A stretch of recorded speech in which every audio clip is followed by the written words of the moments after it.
Hi Year 6 and welcome to Friday's reading lesson. I know I didn't have a reading lesson yesterday because it was World Book Day, and I hope you all had a great time, and I can't wait to see the artwork you've made. So what I'd like to do before we continue is make sure you've read up to the end of chapter 29. So again, you can read it on your own or you can read along with me. The video chapters are on our YouTube channel.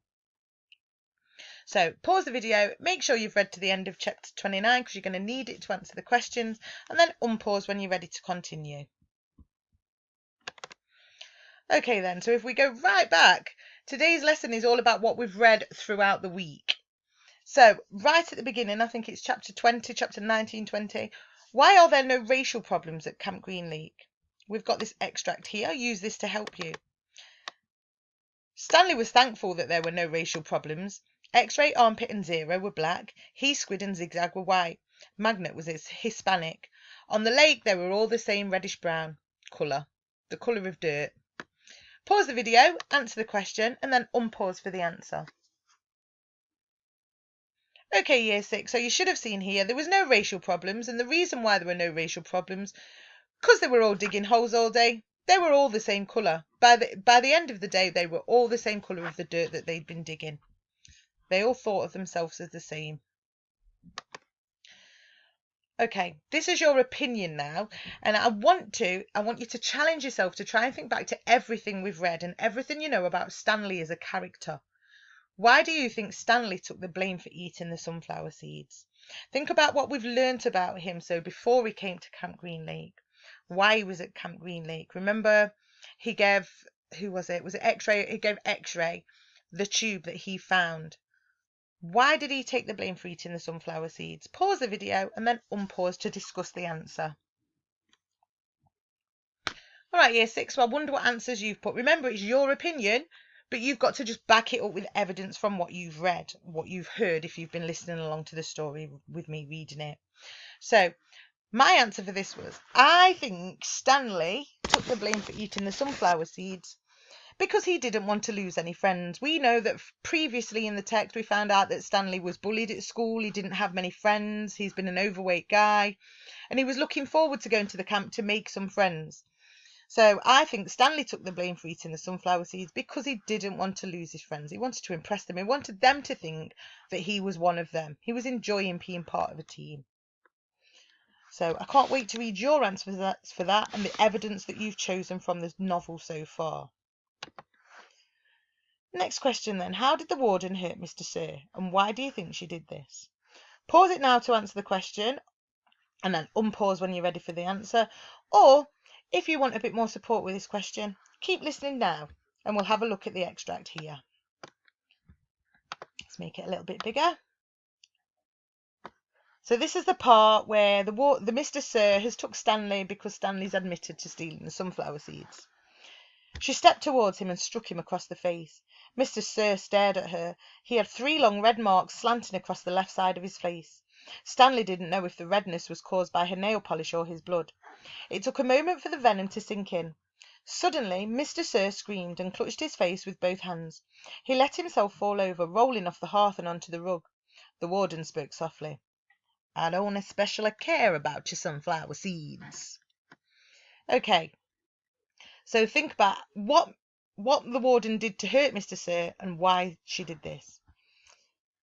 So what the warden did is she slapped him across the face, but not only that, we know that earlier on in this chapter, she was painting her nail varnish, and the special ingredient to that nail varnish was rattlesnake venom. So when she hit Mr. Sir, she hit him with her nails, and it obviously caused a reaction. So not only did he get hit, but he also had rattlesnake venom going into his skin. Why do you think she did this? So she says here, I don't especially care about your sunflower seeds. She doesn't care about the sunflower seeds. There's one thing she's after. Do you know what that is yet? Next question. This is a question about a meaning of a word. Found refuge on God's thumb. What does found refuge mean? So what you can do, have you heard the word refuge before? If not, here is a definition of refuge. Let me just get rid of that, make this bigger for you. Okay, so here's the definition of refuge. Pause the video and use this to answer what does found refuge mean. Unpause when you're ready for the answer. So refuge means to find refuge means to find safety or to be shelter or to be sheltered. So when you want to be safe, you go and find refuge. So found refuge means that they found safety, and it was Stanley's grandfather, wasn't it? Found safety on God's thumb. So here we've got a couple of other extracts to help us answer this question. I'm not going to go over the answer to this. I want you to pause the video after the question and find the answer yourself. What subject is Zero skilled in? Now, it doesn't say Zero is skilled in a certain subject. What can you infer from what these two extracts tell us? Pause the video now, answer the question, and then come back to continue the lesson. Off you go. Okay, so these two extracts both show us that Zero is a skilled mathematician. He does mental maths in his head very quick, and we've got two examples in the text here. So I hope when you wrote your answer read something like this. Zero is skilled in maths. I know this because there are a couple of occasions in the text where he mentally calculates the answer to a maths question, because that's what he's done here. And even Stanley's saying, how do you do that? So he's obviously doing it pretty quickly. Okay, why was Charles Walker given the nickname Trout? So here's the extract where you can find the answer. Pause the video, unpause when you're ready for the answer. Great, let's read the extract.